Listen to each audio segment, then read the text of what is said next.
procedure in alphabetical order. Thank you all for being here. I'm sorry we're a few minutes late.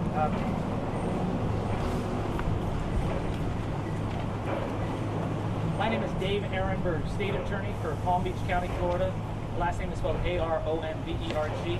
I'm joined today by Chief Assistant State Attorney Alan Johnson, and also, importantly, two of my prosecutors who are part of the intake team, the intake unit, who were involved with the charges today.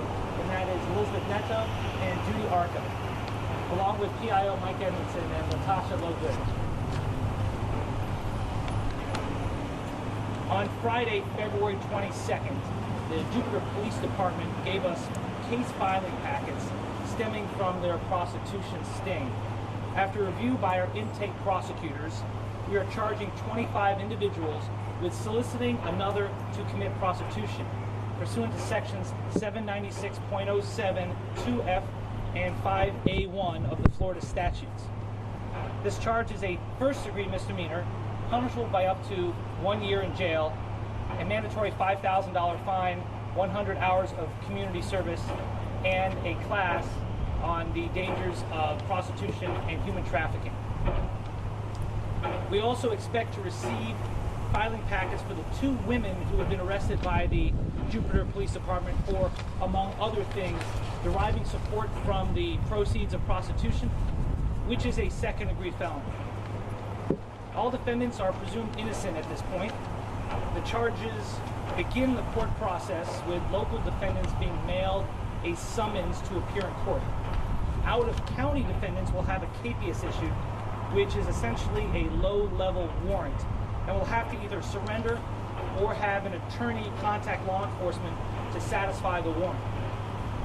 The clerk's office will publicly release court dates for those receiving a summons, and the names of all the defendants will be released. And actually they have been released already. The names of all defendants already have been released by the Jupiter Police Department. I'd like to thank the men and women of the Jupiter Police Department for their professionalism and diligence in investigating these cases. It's our ongoing partnership with local law enforcement that helps keep our community safe. You can tell a lot about our community by the way it treats its most vulnerable individuals, and that includes victims of human trafficking, which is modern-day slavery.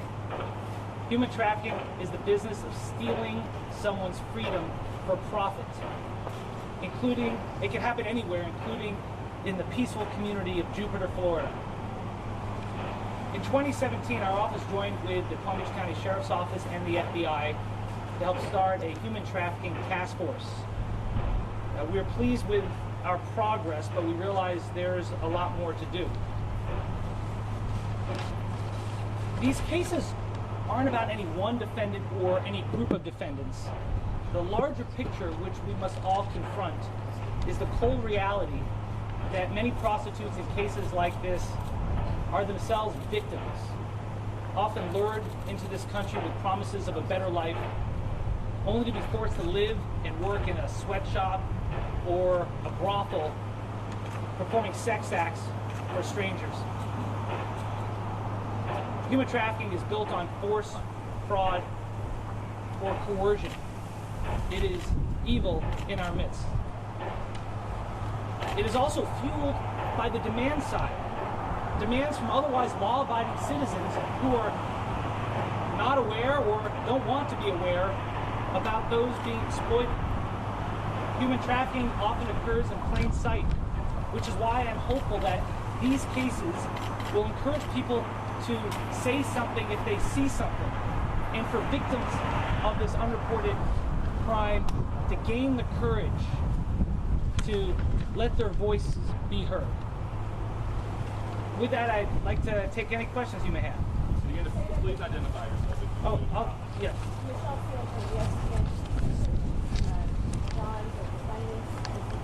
Are going to be required to appear in person to this process? No, if they are local residents, meaning if they live in Palm Beach County, they will receive a summons in the mail.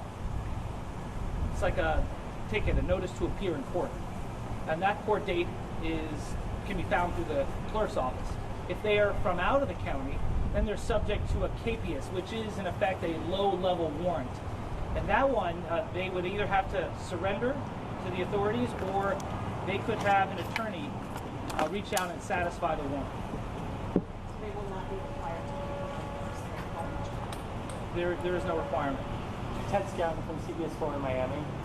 Is there any kind of evidence or anything to say that any of these people, any of the 25 who were arrested, knew that this was a human trafficking situation?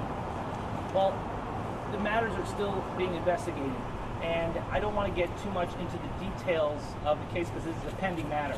But I can say this, that so far there have been no charges of human trafficking in any of these cases, but that could change in the future depending on what the investigators find. Thanks for CBS 12 here in West Palm Beach. Some of these investigations are months long. They last a while. I know one of these cases was close to a year. We're monitoring these situations. We know we want to get this right in terms of charging everyone involved. But at the same time, you have these women who are victims doing this for months as we're monitoring the situation. So how do you kind of find the compromise between monitoring and making sure you're getting everything right in terms of what you want to charge, but also knowing that these women are suffering another day, another couple months? Right, those are questions for the investigators, the police. The Jupiter police engaged in a multi-month investigation, and then they turned over the filing packets to our office for prosecution. I think the question you have would be more geared towards the investigators, but they're very professional, and I think they did an outstanding job. So, it's always a balance, as you say, between letting the conduct continue to gain enough evidence to file charges and stepping in and stopping it. But that is really a question for the investigators. Harry Spencer from Associated Press. First, two questions. Where are the women who are working or captive in the brothels? And also, do you think state law is sufficient right now to deal with this situation? I was a state senator when we tightened the laws against human trafficking. Florida law is very strong against human trafficking. It is a first-degree felony for most cases of adult human trafficking. When it comes to child human trafficking, it is a light felony. And if there's force involved, some violence involved, then an adult human trafficking would become a potential light felony. So our punishments are severe, but there's a high burden of proof. You need to reach that burden of proof, and that's always the question in these cases, which is why these investigations can take some time. But one thing will mention about Florida law is that Florida law is also very progressive. If victims of human trafficking will speak up, they are eligible to have their records expunged, including arrest for prostitution. But they need to speak up. At the federal level, human trafficking victims are eligible for a T visa, which is a visa that can allow them to stay in the country, and it's only reserved for victims of human trafficking. So the key is to get the victims to speak up. And where are the women now? The women now, I know that the investigators have been talking with them, and you'd have to go get details from those agencies such as Jupiter Police Department. Florida has a new law that protects victims of crime from having their information revealed. Is there any way that the clients, the Johns here, No. Marcy's law does not protect defendants. Marcy's law protects victims of crime. Daniel Walker, CBS 12. These documents you just handed out will put Robert Kraft in the parlor on the morning of the AFC Championship game. Is that correct? He was in Jupiter, Florida that morning?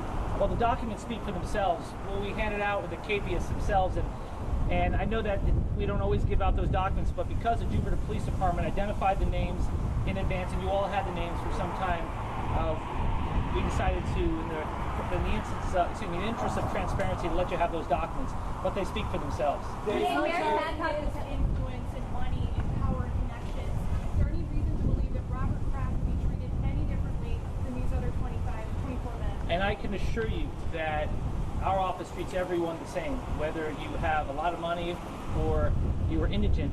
We treat all defendants the same, and no one gets any special justice in Palm Beach County. Do you expect more arrests to come from other similar businesses within Palm Beach County? Well, it's hard to say because the investigators are the Jupiter Police, and then you have the Martin County Sheriff's Department, you have Vero Beach. This is a multi-county effort, and so it's hard to say if there are more arrests based on their investigations.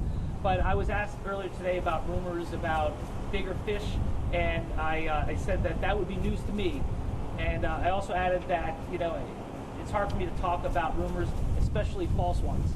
Robert Kraft was charged by the Jupiter Police with 2 counts in this arrest affidavit, probable cause affidavit. Are you charged with those 2 counts, or is it consolidated into one? No, there are two cases there. There are 2 counts. He's going to be charged with 2 misdemeanors. Correct. Dave Maris back on If your office decided to go for the second degree misdemeanor to a first degree misdemeanor, what was it about the fact that you decided to up it to what is the most that you can do in this case? Well, all the cases are being charged as first-degree misdemeanors under the tougher Florida statute, and one reason why that decision was made was because that statute has a mandatory 100 hours of community service, a mandatory $5,000 fine, and a mandatory class on the dangers of prostitution and human trafficking, not to mention a potential for an increased jail sentence from 60 days to a year. Robert Kraft owns multiple homes here and up in Massachusetts and California.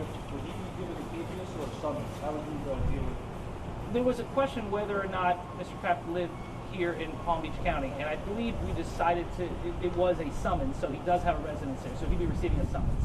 Will they be receiving mugshots? Oh, the question is mugshots. When you get a summons in the mail, generally you do not get a mugshot. Now remember, that's up to the police department. So that's It's not up to us. It's up to the local law enforcement agency. That's the other agencies. Has already been sent that summons. The attorney has been provided the summons. The other agencies made a really big deal about putting their mugshots and their driver's license out, pictures out. You guys are handling that a little bit differently here. Do you feel like, are you happy with the way it's being handled? I think that law enforcement has done an excellent job. They've been very professional and very thorough.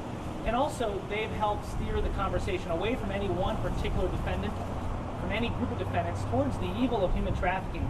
It's about time the country has a real conversation about human trafficking, which is modern-day slavery in our midst. This is not about lonely old men or victimless crimes.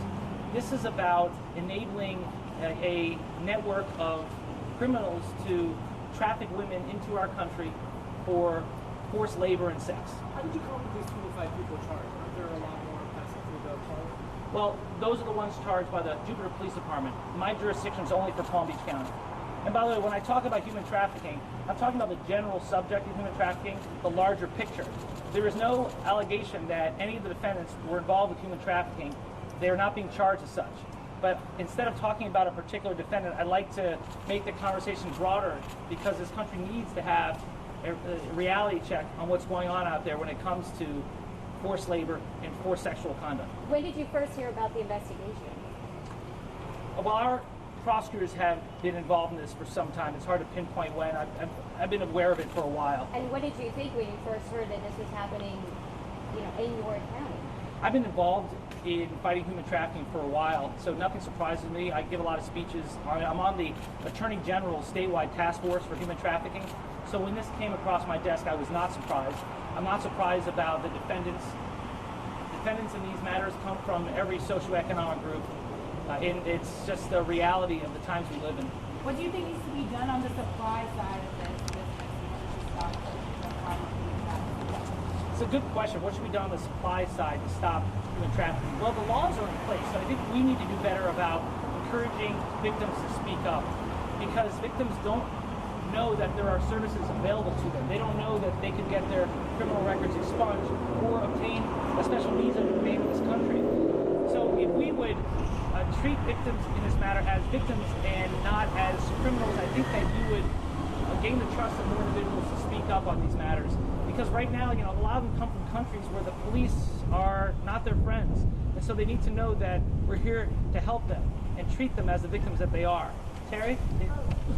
Palm Beach County has a lot of similar enterprise type businesses and have for years. I know I reported on it as long as 15 years ago, but yet they seem to operate almost like in plain sight. What are you going to say to attorneys at your office? Are you telling the police department, hey, here's jurisdiction, you're like, what license set up to? Our human trafficking task force works with law enforcement to root out the human trafficking, whether at the storefront or on the internet. A lot of it occurs on the internet. Facebook is a very popular site used by human traffickers to recruit and groom potential victims. So we're working on them on a daily basis. But there's a high burden of proof. We prosecutors can only file cases that reach the level of burden of proof that we can obtain beyond a reasonable doubt. And so these cases are long in the making, but we hope that sometimes some of them can make a big enough splash to send a message to the rest of the country. Hey Dave, Josh, our Human Trafficking Task Force works with the FBI and the Department of Homeland Security. So far, the Dave, victims in this Josh case AP here. What's the The victim, well, that's up to investigators. They're working with victims on it. I can't say much on the status of that. what's the threshold of evidence needed to charge in these cases, specifically to Robert Kraft's situation? Police can charge based on probable cause. Is it more probable than not that a crime has occurred? Our standard is higher. For prosecutors to charge, we have to have a good faith belief that we can get a conviction beyond a reasonable doubt. It's a higher burden. That's why sometimes you will see that police will charge in some cases, and then we will decide not to file charges. And that's why we're having this press conference, because we made the decision that enough evidence exists to file charges in all 25 of these cases. So there's an audio, there's a... From all walks of Let me life. get to next. I'll get to next. You mentioned that these defendants come from Yeah. all walks of life. What would you say about speculation that someone like Kraft is targeted as a result of his celebrity or his fame or his fortune? Yeah, I don't understand how someone could be targeted. You look at all the defendants in this matter, they come from all walks of life. There's rich, poor, there's young and old. So I don't believe anyone was targeted for whom they are. Yes, sir. Begin right here. Two parts. If the women are considered victims, does the video evidence affect the usage of the product for school? Does that video of the victim affect your use of that? It shouldn't. The individuals involved were working with them, and I can't speak more about it as far as the victims to gain more information, but it should not affect our ability to use video ultimately if we need to in court. What's the most important thing you need right now to meet that high burden? Well, the video evidence is always very powerful in a court of law. You also have the testimony of some of the victims. I know that in many cases like this, there are language barriers and there are interpreters needed. And there's also a trust factor that must be gained. So we're working on all those things. Can you give more specifics about those women and how they got here? How about this? Let's take Karen, and I'll take you. I'll get you next. Yes, sir. Is there any possibility that those who have been charged can somehow lead us away to a lesser charge? Well, there are diversion programs available. There are classes available. So just because the mandatory penalty is up to a year in jail doesn't mean someone's going to get that. If it goes to trial, it's up to a judge, and you look at the person's background. First-time offenders are very unlikely to get significant jail time. So, there are, depending on the plea, depending on the background, depending on the conduct, these are all considerations that come into play. But your office is open to a plea of a lesser charge by those who've been charged? Well, we don't talk about the status. That goes into too much detail that I can talk about this time. Yes, sir. If you can you talk a little bit about the women? Kind of how did they get here? Bring us through their story of how they got from wherever they were to where they were. Yeah, that would be for the Jupiter Police Department. I say in cases like this, and I talk about it in generalities because I can't speak to the specific evidence. I can't talk about where they came from or how we broke this case because that could jeopardize any potential prosecutions.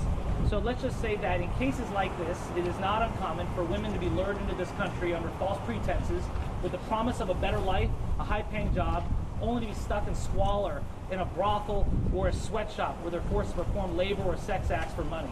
Can you clarify how this process works for Robert Kraft? You said you determined he is a resident of Palm Beach County. You're issuing him a summons. Does that mean he has to appear in court, or can we send an attorney to appear in court? Yes, so it's a summons, so he does not have to make a public court appearance. So he can send an attorney to appear. Correct. To clarify, does he face one or two charges? Two charges. Two charges. Yes. How important is the cooperation and testimony from the women involved relative to the case? How important is the cooperation? The cooperation and the testimony from the women involved. Well, if it goes to trial, their testimony obviously could be helpful, but if there's video evidence, that also is very powerful evidence. But I don't want to talk specifically to the evidence, but in general, video, eyewitness testimony are all important for any trial. Palm Beach County has gotten some heat recently for how they treat the rich and famous when they come to the criminal justice system. Now, I know Jeffrey Epstein did not happen under watch at all. That was 3 administrations ago. I understand. Do you want to talk about, set the record straight now? How are you handling it? What choices are you deliberately making to send a clear message here? Yes, well, Florida voters passed into our Constitution something called Marcy's Law, which is the Victim's Bill of Rights. So we have already had a training session for all our prosecutors, and we are adhering to Marcy's Law. And as someone who campaigned for Marcy's Law, it's really important to all of us. We must let the victims' voices be heard. Okay, if Mr. Kraft was found guilty, it has to be that Correct. Well, it also depends on the court. It depends on the judge and the court whether they make an arrangement. But that would be largely out of our hands. The judge imposes the sentence. Now, if there's a plea, then we have a lot more to say in it. But this is all speculation at this point. It's still early.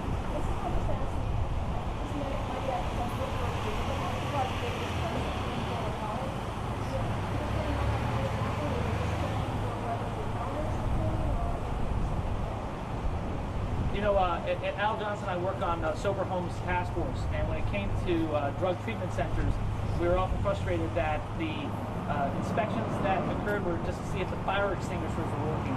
So we upgraded the laws to help increase the inspections and the demands. And maybe that's something that needs to be done here too. Maybe there should be increased scrutiny. Well, I mean, when TSA workers are told that when you do trafficking, it seems like a government worker inside, Yeah, there's 328 million Americans, and there are about 800,000 law enforcement officers. So it's up to all of us to be the eyes and ears to protect against human trafficking, because a lot of this stuff occurs in plain sight. It's like the nail salon worker who is living in the back room and who's not allowed to handle money and is afraid to look at you in the eye.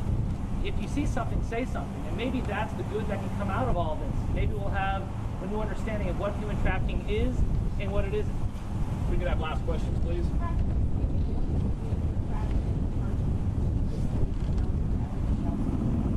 Well, it meant that there were two different occurrences in which he's being charged.